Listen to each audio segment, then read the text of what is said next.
Hi again, everybody. Wanted to run through really quickly some changes I made in my lighting setup here for video. In the last time, you'll remember, we talked a little bit about the three-point lighting setup, and that's what I'm using again today. I've got one light on either side of me, camera right and camera right and camera left.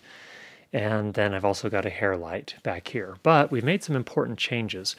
And previously what we had was three 100-watt equivalent compact fluorescent bulbs. One to the camera left, one camera right, and one in the hair light. And that worked decently. What was nice about those bulbs is that they were daylight balanced. In other words, the color temperature was in the 5500 range, which is roughly daylight balanced. What was nice about those lights from that standpoint is that they could be matched or used to supplement daylight without too much trouble. Because you could set the white balance in your camera or let the camera do auto white balance, and it would be pretty close. It wouldn't be terribly obvious that you were supplementing with lighting. Now I've changed that up a little bit. I wanted to get a little bit more powerful lighting without having to buy a lot of additional lights. And so what I did is I headed back down to the hardware store, in our case, Home Depot, and found that they had some 300-watt equivalent compact fluorescent bulbs. And so that's what I've now put into the main lights, the two key lights on camera left and camera right. And then what I did is I switched out the hair light that I have here to a 60-watt equivalent. Before, one of the challenges I think was that it was sort of so strong, the hair light was so strong that it was sort of creating this section where the highlights were so bright that they were blown out and we lost all detail. Not very subtle, very, very high contrast. Not a horrible look, but also probably not ideal in a lot of circumstances either. So change that out.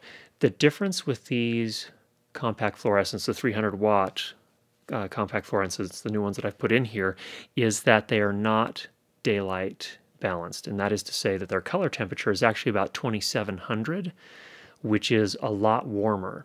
And so what that means is that I can't really use these to supplement daylight. In this particular case, not a big issue because I'm almost always shooting at night down in my basement studio, and that's not going to be a problem because I can turn all the other lights off and I don't have any issues. I just set the white balance to work with these lights and everything comes out as expected. That would be a challenge, of course, if I wanted to supplement daylight. I'll have to get some different bulbs. These just won't cut it.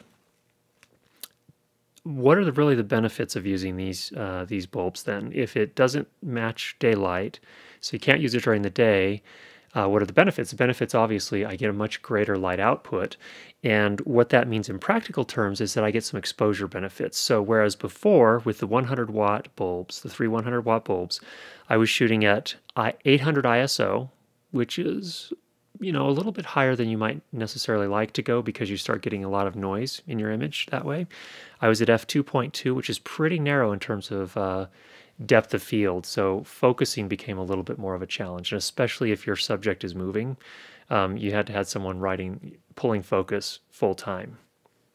And then the shutter speed was at 1/50th. This time now that I've got the 300-watt bulbs in the front, we're now down to 400 ISO, so we gained a full stop of light there, and I'm at f2.8, so not quite a stop of light there that we gained, and then we're still at 1/50th of a second in terms of shutter speed.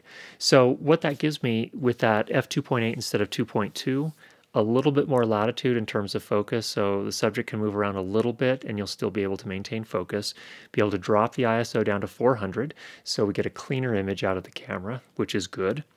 And so it also, what I see as an opportunity as well is that now I can also start to play a little bit more with different lighting effects. So what I'm planning on doing probably in the next video is taking the two 300-watt bulbs, putting them all behind one umbrella, and then having a separate fill light with a lower wattage on the other side that I can use to create a little bit more contrast. So I'll have a brighter light on one side and a less bright light on the other side, and create that kind of the portrait effect, often what you'd see in nice portraits where you have sort of low-key lighting. You'd have some definite contrast there. And so that can give an interesting look. So we'll try that next time. For this time, very happy so far with the results. Thanks for checking out the show. Don't stop. All that you get is the